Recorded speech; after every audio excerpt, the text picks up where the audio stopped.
Sorry about that. That last video cut me off in the middle of my point here. So I'll keep it short at this point. I just want to make sure that I close out that thought.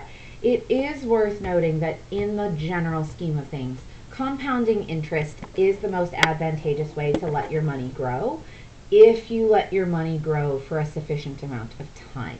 The thing with investments is that it has to be done over time. And time, we're usually talking about double-digit numbers.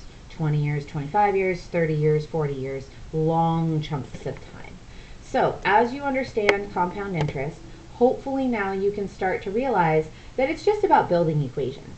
But once you build the equation, your calculator can do the majority of the work for you. Even if you don't have a fancy calculator like this where you can compare side by side, you can always just use any basic calculator that can do exponents, and the equation should work out really nicely. The reason I say that is because from this point forward, I'm going to have you try the rest of the questions on the page to make sure that you build your own fluency with these equations. These are just different ways of asking the same thing over and over again. So in theory, you won't find anything new from numbers 5 through 9. It's just more practice of the same.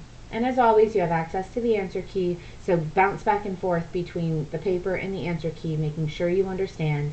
And if you have any questions, don't hesitate to send me an email, and I'll be glad to help.